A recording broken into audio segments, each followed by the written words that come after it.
Hi, this is Marsha. And this is Kelly. We are the 2U's of 2U's Fiber Adventures. Thanks for stopping by. You'll hear about knitting, spinning, dyeing, crocheting, and just about anything else we can think of as a way to play with string. We blog and post show notes at 2usfiberadventures.com. And we invite you to join our 2U's Fiber Adventures group on Ravelry. I'm 100 Projects. And I am Better in Motion. We're both on Instagram and Ravelry, and we look forward to meeting you there. Enjoy the episode.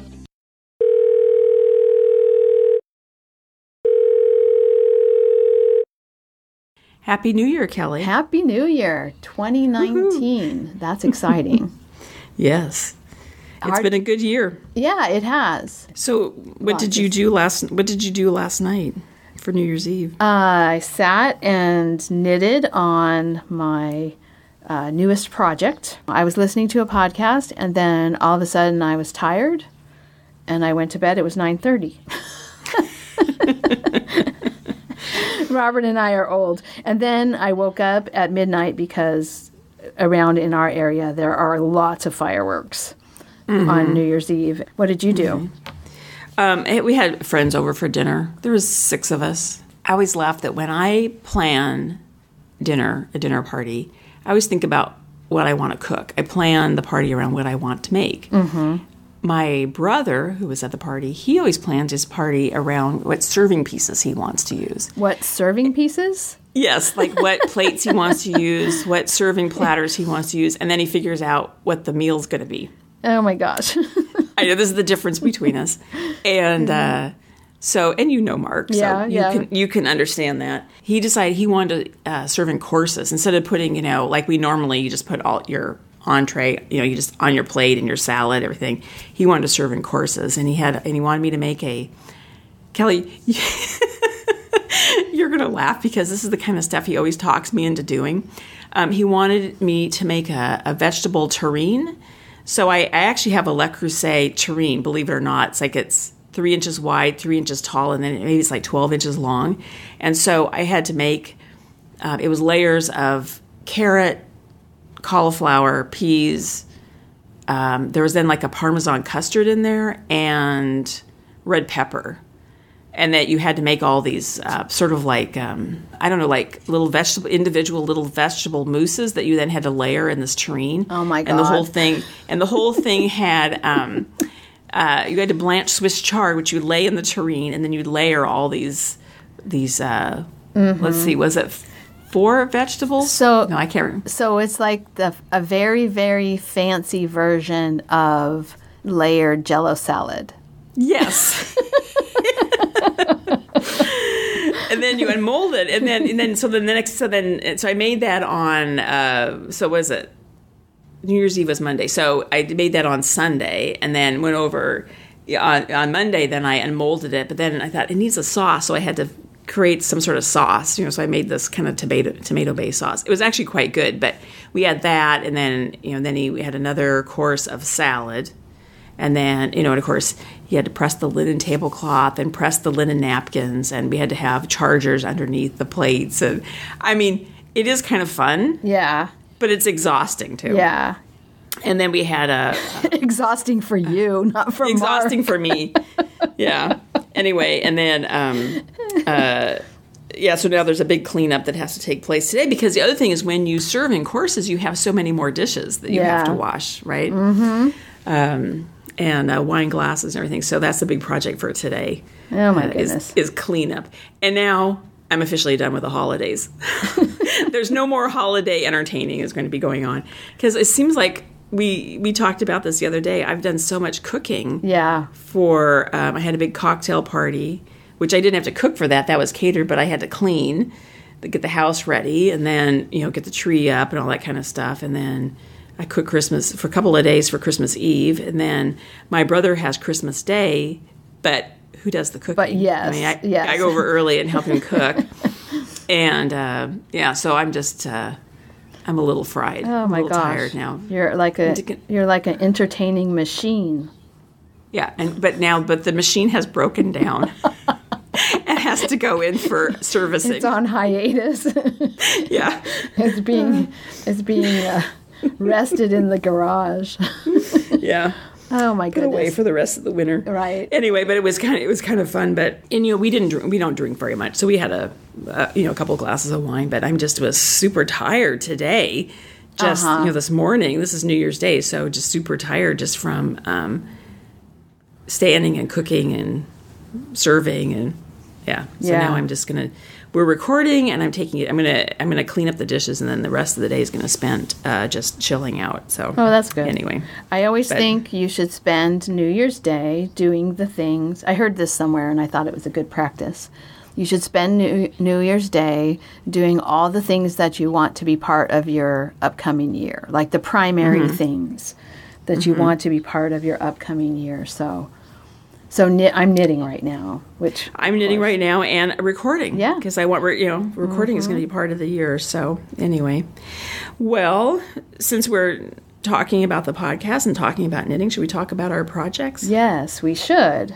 So since our last episode, I actually started and finished a project. I started the Herbert Niebling group has a knit-along that they're doing, and this woman, Andreas, she has put together the charting for a pattern that hasn't been really available as a chart, and so she worked on the chart, but before the knit-along started, today is the starting day of that knit-along, she put out 2 patterns that she called appetizers so that people could practice and do like a little swatch of lace, get an idea how many yards it took for how many stitches, and what kind of needle size you want with the threads you're going to use and so on. So in between the last podcast and now, I actually did the smaller one of the 2 appetizers. Okay. So it's the pattern is called Glock Line, and it's by Herbert Niebling. And I used the charts that she emailed out to everybody who wanted to participate. And I started it on Christmas Eve. Christmas Eve day, I did the cast on. And it's interesting because it's a star-shaped lace pattern, 6-point star lace pattern. And you start with, cast on 12 stitches is basically the start of it. So here you have this thin thread, and I used the Sincere Sheep linen that I used for I forget what the name of that sweater was, but the sweater that I made in the summer, the tee. Oh, right. So I'm using the rest of that. I had 400 and something yards left of that. So I thought, okay, I'm going to use this because it's so pretty. I don't have enough of that to use for the big project, the knit-along for this year. But I thought, okay, even though this is meant to kind of swatch with the yarn you're going to use, I just thought I'm going to use this yarn and see if I like it, and see how it goes. So that's what I used. I used size 0 needles. So here you have this thin thread on size 0 double points, cast on 12, join in the round, blah, blah, blah. I thought, okay. Last time when I tried to do it, it was so hard. It took me probably 30 minutes on my first Niebling to do that. Well, I had found this trick where you actually just make an I-cord out of waste yarn. They call it the umbilical cord cast on. You make an I-cord out of waste yarn, and you can make the I-cord with, a spool, one of those knitting spools if you want, or you can make it, or, the cranking kind of I-cord maker, or you can just make I-cord on your double point. So that's what I did. So I made I-cord, and then you make a little bit, like an inch or so of I-cord, and then you increase the number of stitches on the I-cord till you get to the 12. So I started, I think, with a 6-stitch I-cord or 4-stitch I-cord, I can't remember. And then I increased to the 12 stitches. And then once I increased to those 12 stitches, on Christmas Eve I stopped because that was just to get me going. And then once you increase to the 12 stitches, you do a round with your regular yarn, and that starts the knitting. Okay. And then later you come back and you take out the waste yarn and you thread your end through those because now you have live stitches, right? Those 12 stitches are live. So you thread your waste yarn through those 12 live stitches and cinch it up. Okay. It's a dream. It works so well. It was the greatest thing. So I was really happy about how that worked. I did that on Christmas Eve, got the thing going. And then on Christmas Day, I just sat and worked on this doily. And then the day after Christmas, I sat and worked on the doily. And the day after that, I sat and worked on the doily. So I finished it. I finished the whole thing, blocked it. It took me a couple of days to get it blocked because I washed it first and then I wasn't sure how I was going to block it. And then I finally kind of came to a feeling about how I was going to block it. And so I blocked it the next day. So it took me 2 days to get it blocked, but it's so fun. It was addictive. And it's got like leaf shape on it, and then it has these little, it's like Lily of the Valley, I think, is what the pattern is, because it's got kind of these long leaves that come out, and then it's got a little sprig with these bulbs, like little circles that are like the Lily of the Valley flower.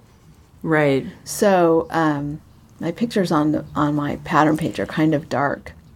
Yeah. Well, and interesting, Kelly, I was just looking at your Ravelry page and the pictures, and it looks like different color yarn in each picture. Yeah. The color's different in each one. So.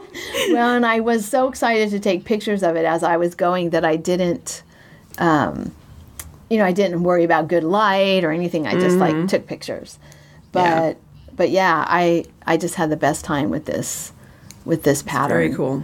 Yeah. And got it all finished, and now I'm ready to start the next one, except when I calculated, so on my project page, this is kind of probably more information than people need about this doily, but Andreas gave us stitch counts, like the total stitch count for the project, a total of 9,396 stitches.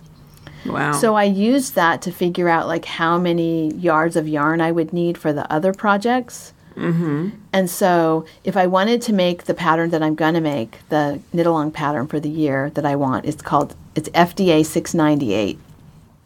Okay. And FDA stands for the name of the original magazine that it came from, and then the issue is 698. So it has 90,336 stitches. Oh my gosh. So if I wanted to do this pattern with this same weight, which I think I do, and the same needles and everything, I would need... Oh, no. The FDA 698 is the other appetizer. So for the other appetizer, I'll need... sorry. I was right the first time. So if I wanted to make this pattern, and that's just the one if I just want to make one panel of the pattern, which would make it about square, I need about 820 yards of yarn. And if I make the pattern with 2 panels, which I think I'm going to do, I would need about 1,300 yards. Okay. So I can't start the knit-along, the 2019 Niebling knit-along, because, can you believe it, Marsha? I do not have 1,300 yards of the same cotton or linen yarn in my stash.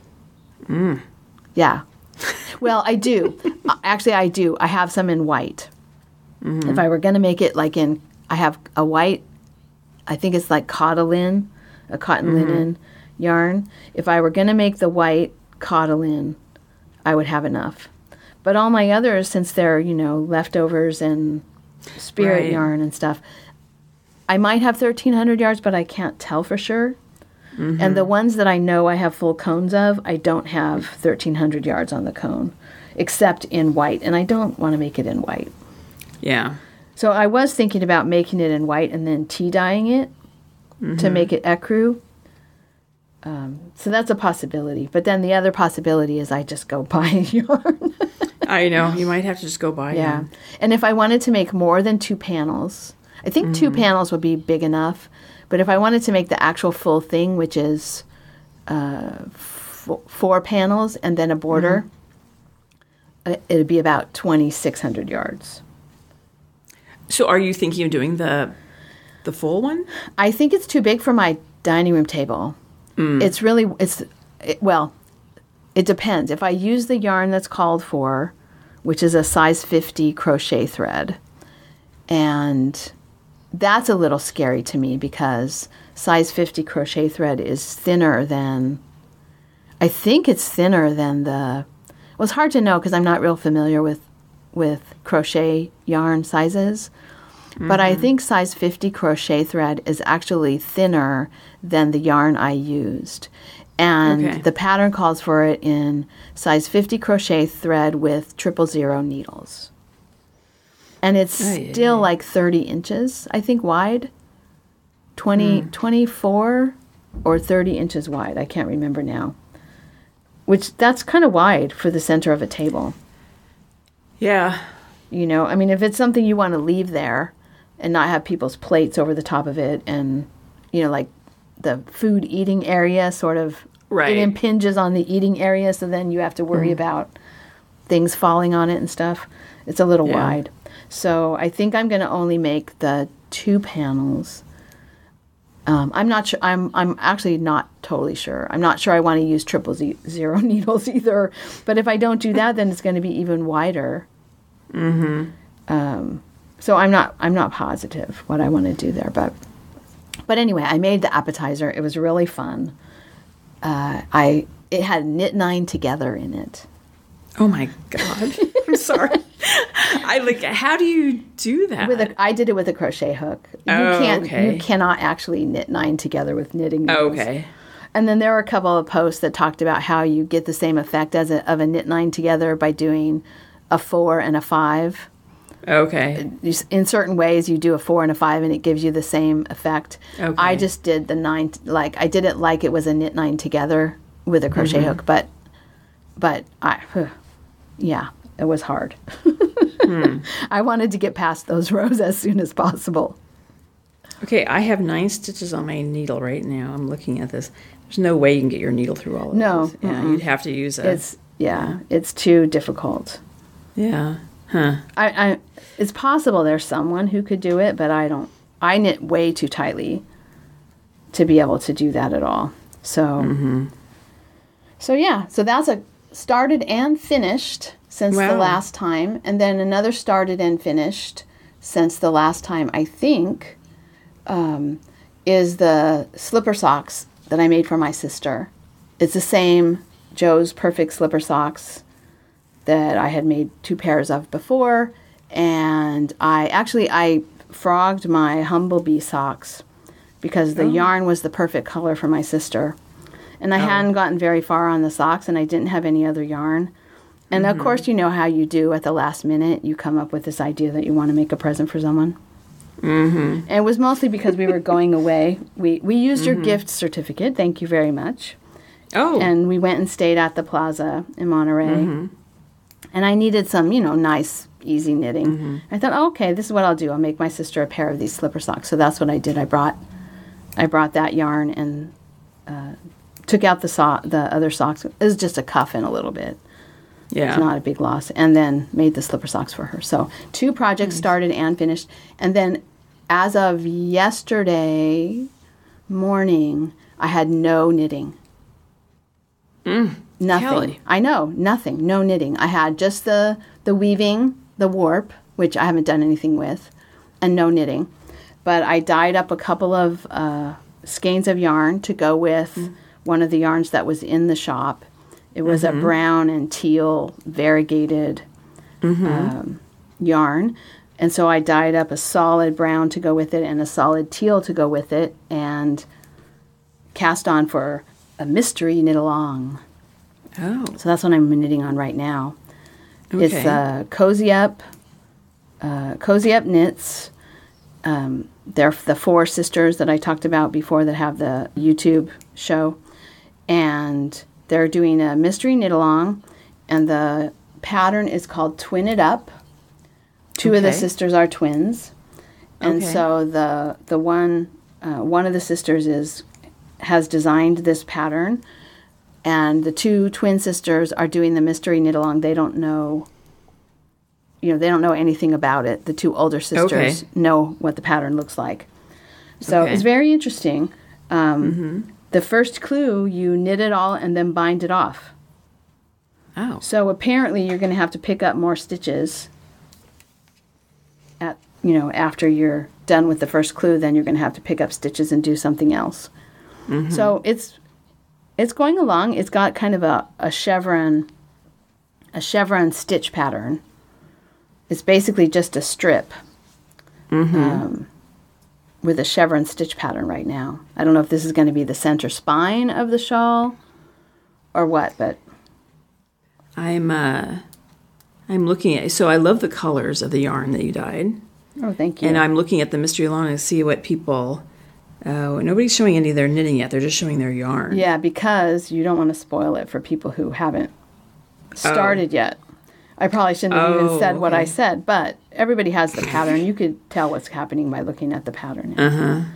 So, yes, it's very fun. So far, it's fun. I'm enjoying knitting with wait our a minute. yarn. Somebody has. Oh, I know. Somebody's just done it. There is some knitting here, but it looks like it's a swatch. Yeah, so I'm knitting with our yarn. It's the Replenish Rambouillet.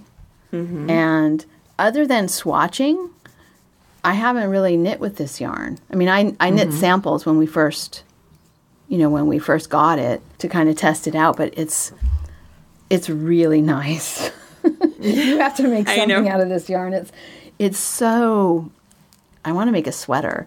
It's so puffy. Yes. And well, I made my that teal colored one. That was that's the Rambouillet. Yeah, but it wasn't the name it of wasn't sweater this I made. it wasn't this Rambouillet though. Right. This is the one from Bear Ranch, the Replenish Rambouillet. But it's nice. And it's funny because most of the time when I dry the yarn, I hang it to dry. And yesterday, because I was really anxious to get it wound up and ready to start, I dried it in the dryer.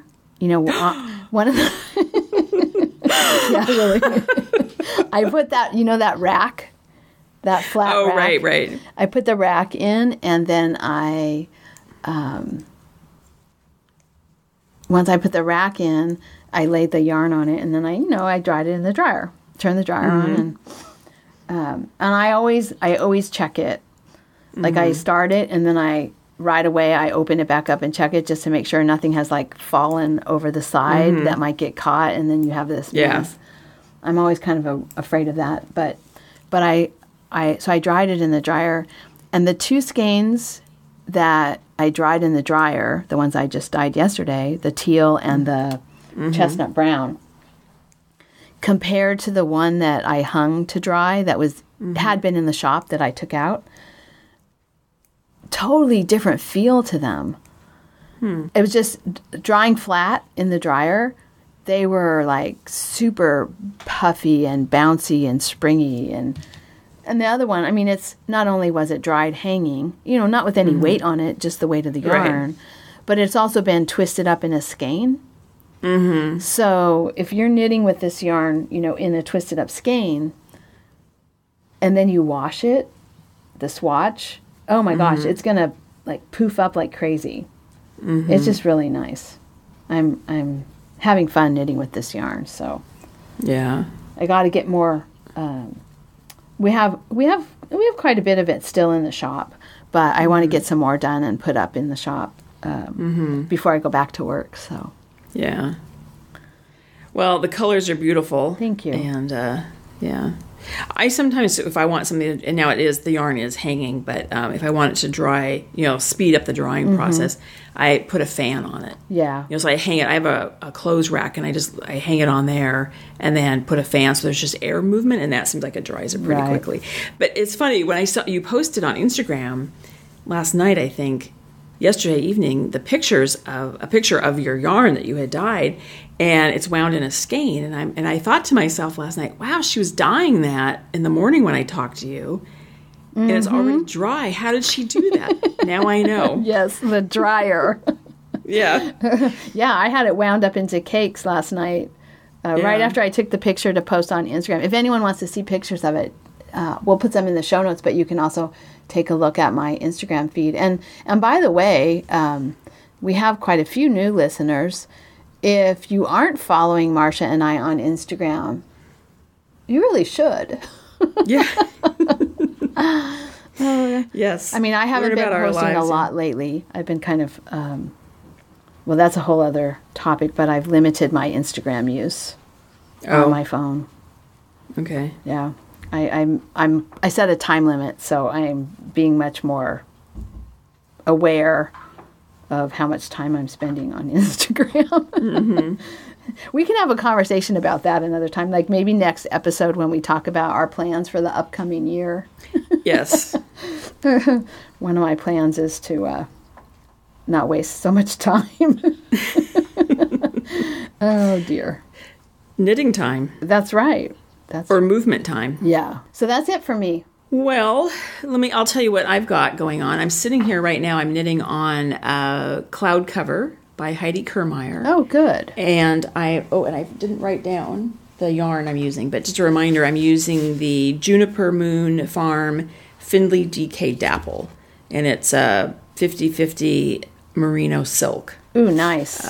So it'll have, I think, nice drape. Right. Oh, and that's that pattern that you've been wanting a yarn with good drape. Yeah. I had several different, I've been looking at this pattern for a really long time, and I tried all these different yarns, but everything had too much spring, and I think because of the construction of the collar, yes, you want something that's going to be very drapey. But, and this one is and I've talked about this before, but new listeners, the construction is interesting because you do the yoke, then you put the sweater on waist yarn, and you do one sleeve, then you do the second sleeve, then you stitch up those sleeves, you seam them up, you knit them flat, I should say, and then you seam them, and then you're going to pick up stitches and attach them to the body and knit the body. And then you go and you pick up stitches all along the front and the neck for the collar and the front band. Okay. So I've never done anything like this before where you knit the stitches first. And everybody who's looked at what I'm knitting on, they're like, are you making a scarf? This is really weird. Mm-hmm. So I finished the first sleeve, and I'm now working on the second sleeve. So now it's finally starting to look like a sweater? No, not really, because it still looks really, it looks like a, like the letter N. So is that right? Kind of, so you have, well, if you can imagine like the yoke, right? And then, no, it looks like the letter pi. No, this is not the letter, but it looks like the pi symbol. Oh, okay. Yeah. So you have the yoke and then there's these two sleeves sticking off, sort of pointing down until you lay it out flat. All right. Yeah. It's very weird. I should actually just take, I will take a picture when I finish the sleeves. Okay. I'll just lay the whole thing out flat so people can see what it looks like. So I've been working on that pretty steadily, and slack tied the scarf by Poststitch. Mm-hmm. I'm making progress on it.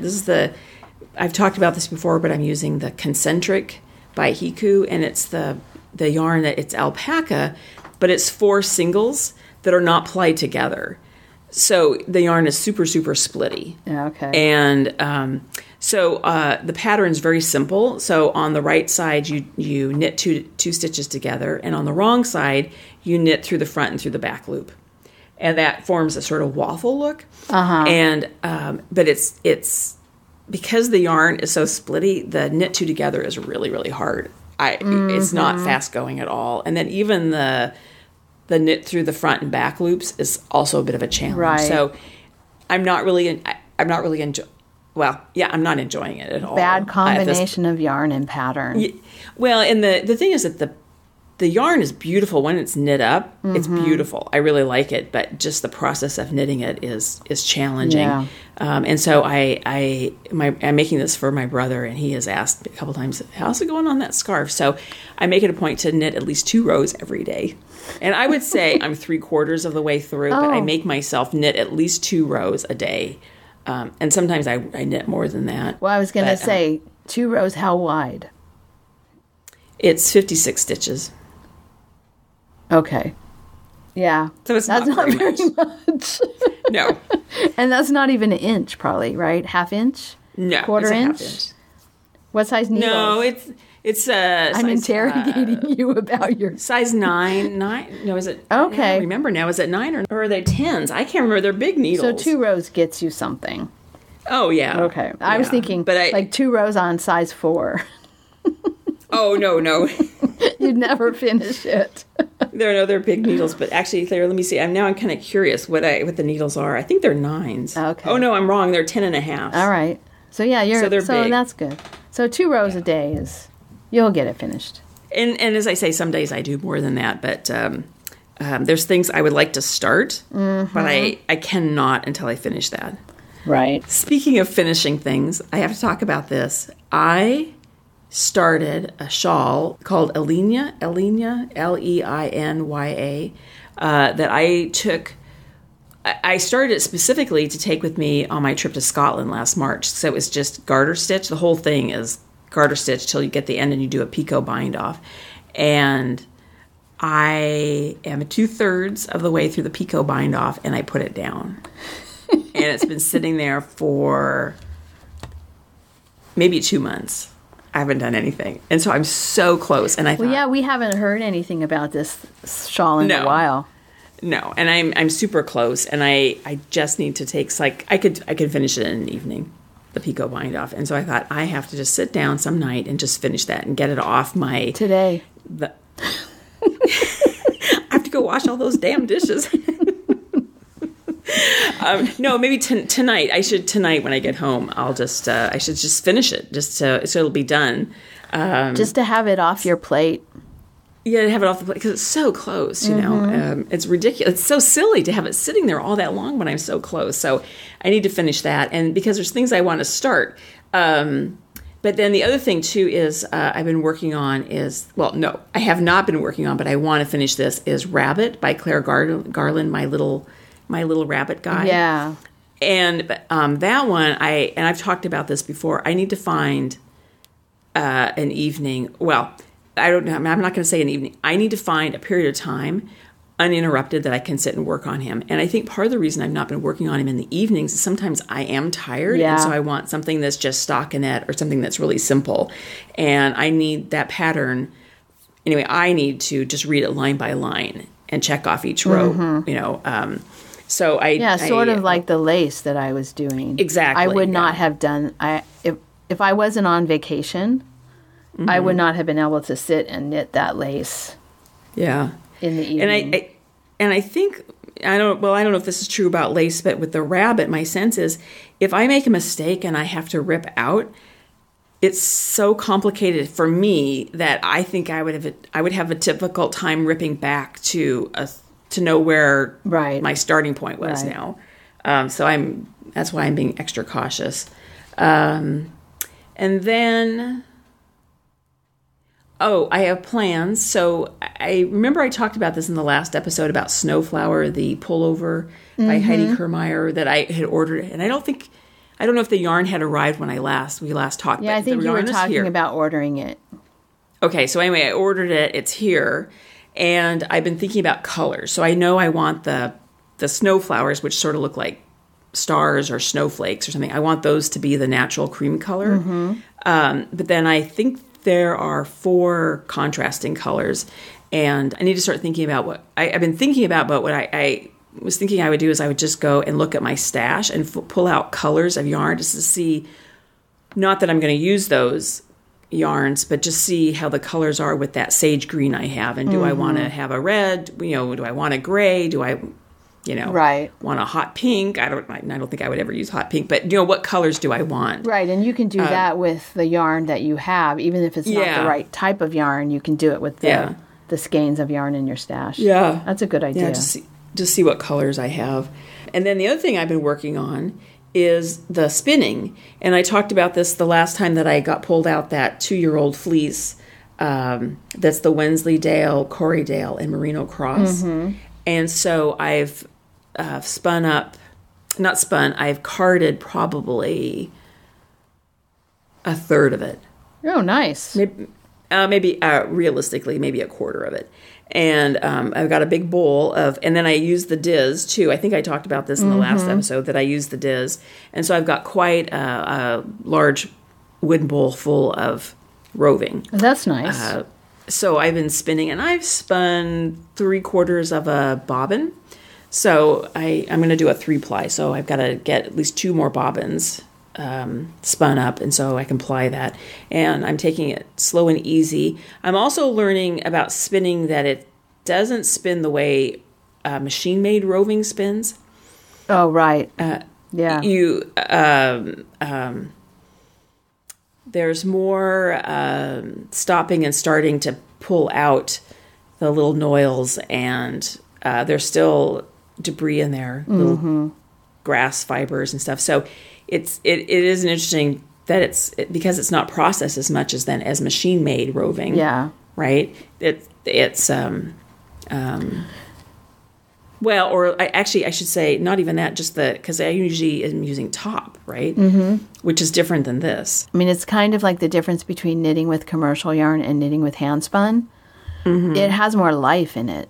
Mm-hmm. You know, a commercial top, it's been stretched and poked and prodded so much that you can't see the crimp or like the characteristic of the wool fibers is kind of uniform, you know, and not at all like what you see when you look at a lock. You can't tell any of that anymore once it's been so highly processed. So yeah, it is different. You're right. I mean, it's a different preparation to be sure, but it's also just a different feeling. Yeah, yeah. And then this is not that's all I have for projects. Mm-hmm. Oh, no, wait a minute. I take that back. I have one more project. I started another just sort of vanilla sock. Okay. Because I needed to use something with bright colors. Mm-hmm. And when I went down to Seabrook, they were selling some yarn there from a company called Little Fish Stitches and a hand dyer that's based out of Aberdeen, Washington. And so I decided I needed something bright, so this is like hot pink and a bright yellow and gold and green and aqua. Okay, yeah, you talked about this yarn before, but I don't think you had started the sock. I hadn't started, and I just am doing a kind of a vanilla stock just because I needed to do something that was bright. Mm-hmm. Nice. So that's what I'm doing. Yeah. So. So you have a lot of projects on your needles. I do. I have. Yeah. Well, if you add up even the ones I'm planning, it's 9. Okay, so planning doesn't count. Okay. Then it's 7. Still, that's a lot. Well, and some of them, one of them is like I started the tea cozy when we were doing I think it was the... Oh, I know. It was the sheep thrills. Sheep thrills. Mm-hmm. And so I started this darling little sheep tea cozy, but I realized I'm not very good at the color work, and so I need to take a color work class. Mm-hmm. And I haven't found one yet at a local shop, so I think I may take a Craftsy class. Oh, that's good. Crafty's good for that kind of thing. Well, Marsha, it sounds like you have a lot going on in your knitting. A lot of stuff planned and a lot of stuff on the needles, and I'm looking forward to seeing what you do with the dyeing for the SnowFlower. Yeah. So I was doing some dyeing yesterday, I said, for the mystery knit along. And while I was doing that, I popped some of the CVM, the bulky CVM that I used on the my last weaving project that I also used in the cowichan sweater. I put that into a dye pot because I'm going to make a sweater from some 3-ply I have of that, and I was dyeing a red, over dyeing. It's a pale, kind of a cafe au lait color, the yarn. Mm-hmm. And so I put it in a dye bath with red and have some experimental skeins, little sample skeins sitting here. So I'm kind of excited to get some more of that dyed up and think about that new project too, since my project page is very lean at the moment. Do you want some of mine? No. Thank you, though. Very generous of you. So I do have one housekeeping item to talk about, and that is that we had a listener comment from episode 102. That was the one, hat tricks and knitting tips. Where you talked so much about your afterthought. Oh, yes. Everything socks. So here's the issue. Here's the problem. So I get a notification in my email that I have a listener comment from the Podbean app. And so I click on reply or see more so I could see the full comment. And it takes me to the Podbean website and asks me to log in. And I don't have an account on Podbean. At least I don't think I do. We don't host through them. So I try logging in with my various things that I might have at one point made an account with, and nothing works. So then it says register. So I register and, claim your podcast. And so I do that. Anyway, so now I've done that, and I've claimed the podcast as belonging to me, and no comments show up. Mm-hmm. So if you are the listener who left a comment on the Podbean app, I want to know what the rest of your comment was. Please let us know. Here's how it starts. Seriously laughed out loud when you spoke about the afterthought heel. I had to put my knitting down too. My first and last experience was traumatizing. So someone else had the same issues that you did with afterthought heels. And I really want to know if there was more to that comment and know who it was. So we can respond. So if that was you, get in touch with us. 2Us at 2usfiberadventures.com is our email address. Or you can get in touch with us, 100 Projects, or Better in Motion is Marsha, through Ravelry, or even in Instagram, in a direct message in Instagram. But yeah, we want to know what we have to hear about this trauma. That's right. we want you shared to trauma relive that the we trauma of the afterthought heel. Yeah. So we'd like to know who you were, but thank you for commenting. Yes. So, and thinking about our listeners, Marsha, I have some statistics, some podcast statistics. First of all, I have the statistics of my projects, which are not as interesting as the statistics of our listeners, but I'm going to tell them anyway. Okay. So for 2018, I had 31 projects. Oh my God. I know. How did you teach? How did you live your life? I don't know. That's the most projects I've had in a year. Now, granted, some of them were charity hats. Some of them were those slipper socks, very fast. I made 3 pair of those. And I also made 4 or 5 mother bears. Okay. So, but even the year I made all of those Star Wars things. I know. And I counted them all individually. I didn't have 31 projects. So, wow. I know. I clearly need to get off my rear end. But in those projects, I had 8 pair of socks. Wow. 4 of them were the Argyle socks. 3 of them were slipper socks. And then 1 was just a regular pair of socks. One thing I am proud of, I had 3 weaving projects this year. Yeah, that's which good. I haven't had weaving. I didn't have any weaving, I don't think, last year, except the previous year, in 2017. I don't think I had any weaving to speak of. I didn't go look, but I don't remember any. So those are my project statistics. I like to, if anybody is not aware of how you would do this, when I finish a project, I always add a tag. Well, I don't always. I sometimes have to go back and correct the fact that I didn't do it. But I try, when I finish a project, I tag it with the year, 2018, in this case. And now going forward, I'll tag everything I finish with 2019. And then if you go into Ravelry, on your project page, there's a little tab that says Organize. Okay. But, you have your projects, and then you can have handspun and all that, little tabs up top. And where you make the tabs, if you want specific ones, is under Organize. So I click on Organize, and then you can see, once you click on Organize, you have a page with your projects, but they're shown in a different way. And so on the left-hand side of the screen, you have all of the different folders that you can make, or sets, they call them. And those are what the tabs are at the top. But I don't make a set for the year. Some people do that. But under the sets, you have all the tags you've used.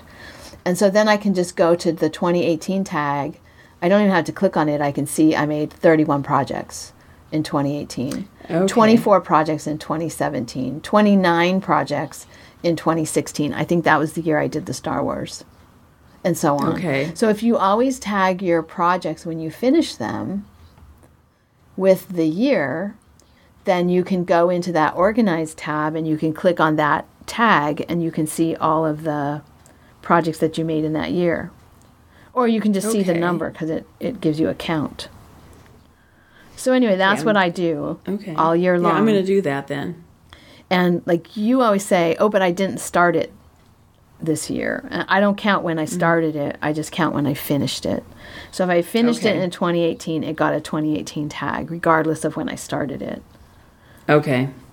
So that's sometimes why I forget to put the tag on, because I don't do it when I start the project. You do it when you I finish do it when it. I finish the project. But it's Okay. really motivational at the end of the year.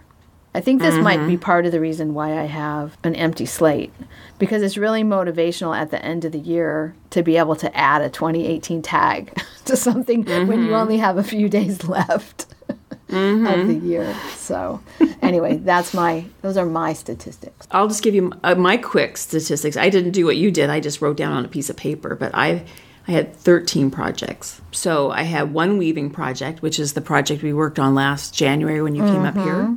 My first and only weaving project. 5 sweaters, 3 pairs of socks. And I have to say, of those socks, one of them, and when we were talking earlier, you said this doesn't matter because one of them is the infamous Pismo Beach socks, which I think I started 5 years ago, but I finished it this year, so it counts. That's right. And well, you started them. You started them when we started the podcast. Yeah, so it's not 5 years. How long is that? 4. 3 years? 4. Yeah, we started in 2014 in the fall. 2 shawls and 2 combo spins. Wow. So that's 13. That's a lot of projects. sweaters. Yeah. You make a lot of Yes, sweaters. it is. It's a lot of sweaters. Well, and one of those sweaters I knit twice. The Ramblay. Right. What was the name of that? I can't remember the name of that sweater now. Yeah. I'm completely drawing a complete blank. No, it wasn't Recoleta. It's that one that I knit. It's a big comfy sweater. It doesn't matter, but that one I knit because I did it. I started August 1st when Ben went to Alaska. Right. And my goal was to finish it before I got back. And I finished the body, but I had to reknit it because I did not alternate skeins. Right. The rookie mistake that I made. Yeah. You were almost done. Yeah. Yeah, so I was, So 5 sweaters, but really that's 6 because I had to knit one twice. Back to statistics, so. Okay, so I thought I would go back. I looked in our Libsyn account to see just some of the statistics for 2018 for the podcast. And so I looked at what were our most popular episodes of 2018. And you might be able to guess which episode is the most popular one of 2018. I was kind of surprised, but you might be able to guess this. It was the Fiber Adventures in Scotland episode. Oh. The one that you and Kim did. Okay, all of our little dispatches from Scotland. I put them all together in an episode. Yeah, it was like a bonus episode. It doesn't have an episode number. So that was the first one. The most popular of 2018. And then the second most popular of 2018 was the one, and who knows why, but right before Stitches.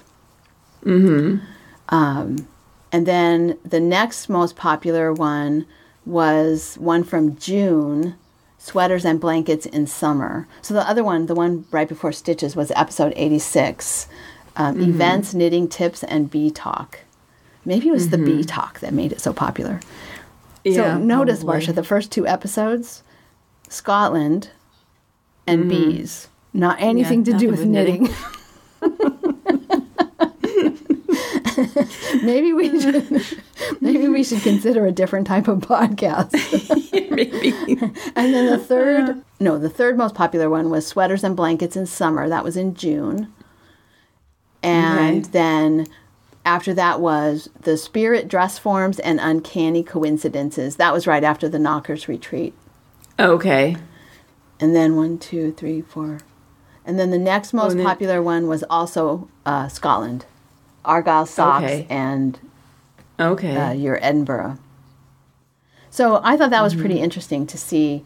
I have no idea why. Like what was it that attracted people to those episodes more than any others?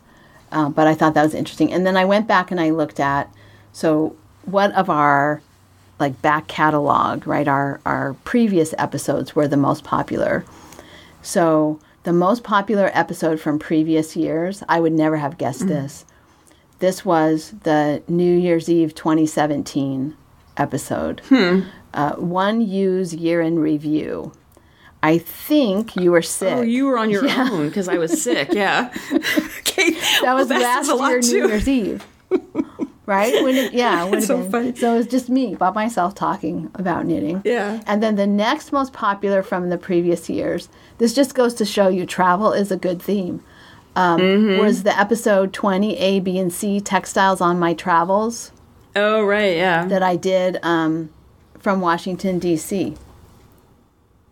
Oh, and that's 2015? Yeah, that's a 2015. That's a long time ago that was a now. 2015 episode, and it was the most popular, second most popular of the, and then of course the next most popular one from previous years by far, and this is mostly just because it's been around long enough to get a lot of listens, is Who Are You and What Are You Doing Here, our very first episode in 2014. And I went back and listened to it yesterday just to see. I listened to the episode 1, which is Who Are You and What Are You Doing Here, and then episode 20, A, B, and C, Textiles on My Travels. It was a little painful to listen. This is why I don't go back and listen to them, Kelly, because I think it might be painful to listen. It was kind of nice. Cringe. We've improved. Okay. I think. I mean, listening to it, I was like, ooh, this doesn't sound as good as we sound now. So I think we've improved. Okay, good. Yeah.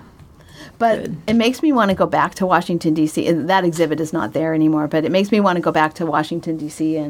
and sort of focus on textile exhibits at the different museums. Because it was... Well, and I've never been to Washington, D.C., so maybe that'll be a trip some summer or spring break or something. We can't... Well, yeah, we can... Yeah, it was that. It was interesting to see that a lot of our... And who knows why, really, but a lot of our popular episodes are things that where we talked a lot about not knitting. Yeah, or I'm not there. Okay, I'm not sure that's a theme. Funny. That's funny. So yes, it is interesting to me what is popular. Travel seems like a big thing. Yeah. So, that just means we have to go more places, Kelly. I know. Well, you do have some plans, which we'll talk about in the future. But yeah. So thinking about travel. I also looked at where did our listeners come from in 2018. And I thought this was really interesting. So the top 10 countries that our listeners come from, of course, the number one is the United States, right? I mean, that's not surprising. Canada, number 2, that's also not surprising. The United Kingdom is number 3, which I think is kind of amazing since it's small compared to the United States and Canada. Well, I don't know population-wise, but I think it's small population-wise compared to the U.S. at least. Australia is number 4. And then after that, it's just really surprising to me. Sweden, Denmark, the Netherlands, Germany, and New Zealand. I mean, that's a lot. That's percentage-wise, I think that's a lot of knitters, a lot of listeners per capita, and probably a lot of knitters per capita too. I know, at least in Sweden. So I thought that was really interesting. So we have listeners all over the place, and then we also have listeners in other places. For example, these are just ones that struck out to me as being really interesting. We have listeners in the Isle of Man, Uzbekistan, Latvia, Peru, Jamaica, quite a few listeners in South Africa, and in Singapore. Wow, interesting. Yeah. So, which makes me think, Kelly, we need to be careful when we talk. We talk about Seattle and Salinas like everybody knows where that is. Exactly. And I talk about my local yarn shop, and I talk, all the things that we talk about in our neighborhoods.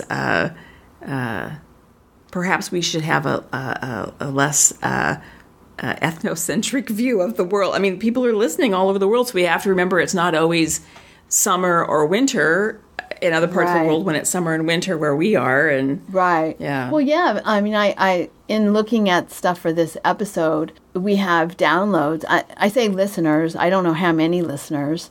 I just know how many downloads. It could be one person who downloaded, multiple episodes, or it could be many people who, each downloaded one episode and said, "Okay, I'm done with this." You don't know. But Brazil, Peru, Bolivia, Colombia, Argentina, Ecuador. I was looking at all the places that are in the southern hemisphere. South Africa, Kenya, Tanzania, Morocco. Morocco, I don't think is in the southern hemisphere. Sorry about that. But, just all of these countries in Africa, Australia, so it just, I mean, even just saying that we're having a winter weave along, it's not winter. Right. I was listening to a podcast, a true crime podcast, Teacher's Pet. A woman she disappeared. Anyway, I won't tell the details of it, but she disappeared in January, and I just kept having this image in my mind of her disappearing in January, and I had to keep reminding myself that disappearing in January means she disappeared in the summer.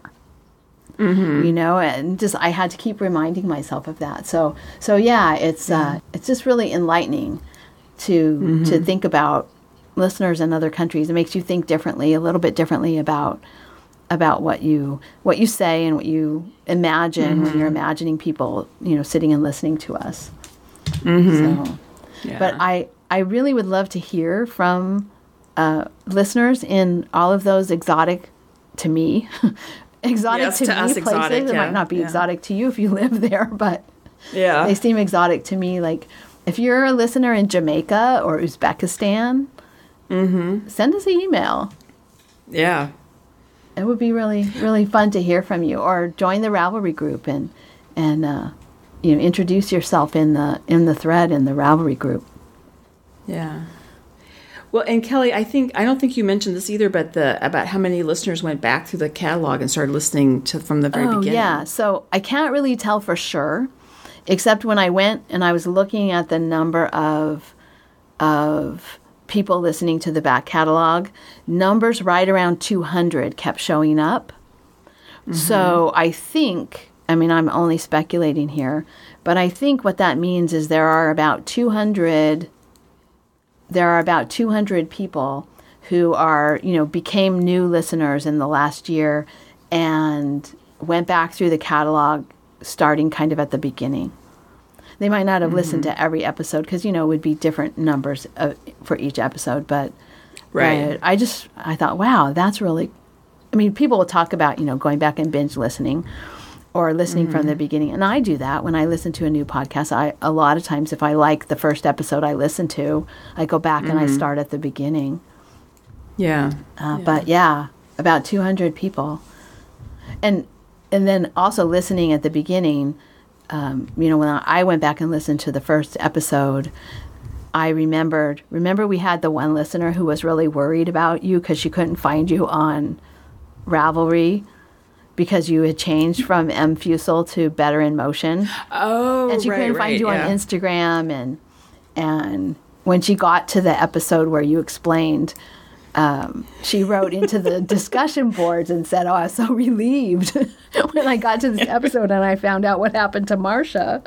Yeah, I didn't even think about that by changing my name. Yeah.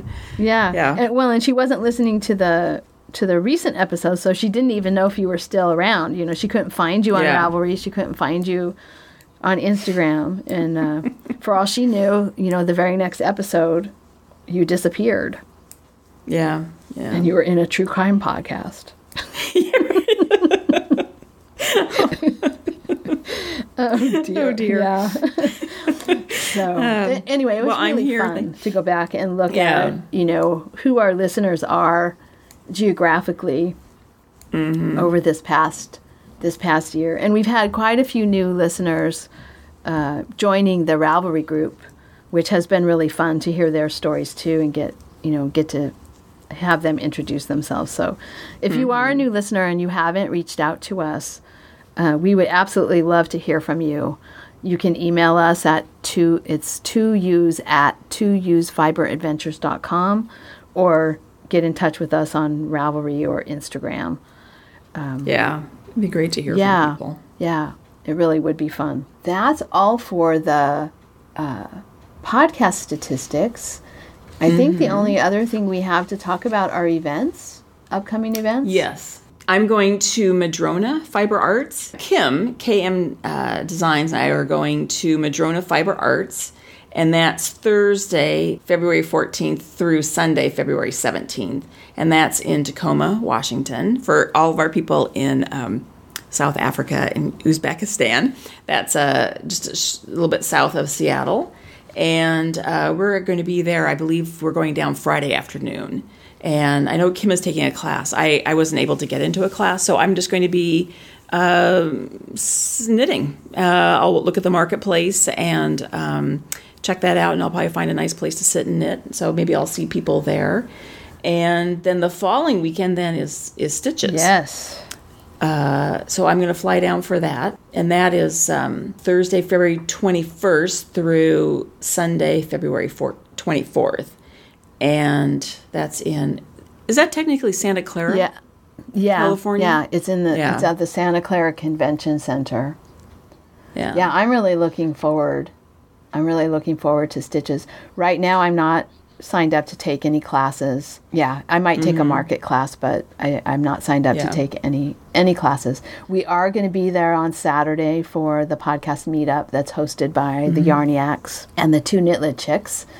That's on Saturday afternoon. That would be February the 23rd. And it's in the lobby bar area of the hotel that's by the convention center. I don't remember if that's a Hyatt or... Anyway, it's the hotel by the convention center. I'm looking forward to that, so I'm going to fly down for that. So I'm going to have a busy February. 2 weekends in a row of knitting. I know. I've wanted to go to Madrona, but I don't want to give up Stitches, and I just can't do both of them. Yeah, and that's what a lot of people, I know when I was at Stitch, this is the first time I've been to Madrona, and I think there was a lot of talk that this was going to be the last year, and then someone bought it or something. It. Yeah, I can't really speak to it because I don't know the details, but I just know it's back and it's going to keep going for a while. But I know a lot of people, they have to pick one or the other. They can't do both. So maybe once I retire, I could do both. Yeah. Yeah. So that's it for events. And then... oh, no, I'm sorry. There's one more event. We have to talk about this and promote it. The Stephanie's event. January 8th. So that's coming up soon at Books Inc. in Berkeley. Stephanie's going to be there doing her... talking about her book, Raw Material, Working Wool in the West. And that starts at 7 p.m. And then in February, she's going to be speaking at the Treadles and Threads Guild meeting on February 27th. And that's in Contra Costa at the Contra Costa Library. You can find out more information on that from the Treadles and Threads Guild website, which we'll link to in the show notes. If you're interested in seeing Stephanie in person, I would highly recommend it. She's super interesting. Yeah.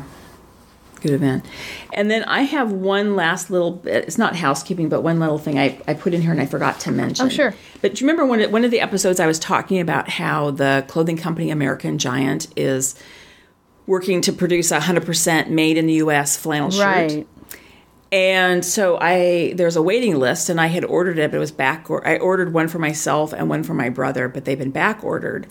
And then right before Christmas, the one for my brother arrived. Oh my gosh. Unannounced. Like his was not supposed to come till April, but it arrived. So I gave it to him for Christmas. And I just want to say, very, very nice shirt. They're not, I mean, you can buy a less expensive flannel shirt. If you go to Target or Fred Meyer or, but I think they're $110, which I didn't think was for something that's 100% made in the United States. I think is actually fairly reasonable because they're not producing hundreds of thousands of them, right? Like if something's made for Target or Walmart, they're making hundreds of thousands of those. Right. And so to me, it didn't seem like it was too bad a price. They only have 3 colors. I got him kind of a blue, and I'm getting kind of a blue and red for myself, which hasn't arrived yet, but very nice quality. So if you want to support things that are made in the U.S., I would recommend those shirts if you can get one. Get online and order it. And you might be back ordered, but it might show up on your front porch. Yeah, well, and that story was just so interesting about the story that was in the New York Times that you told us about. Mm-hmm.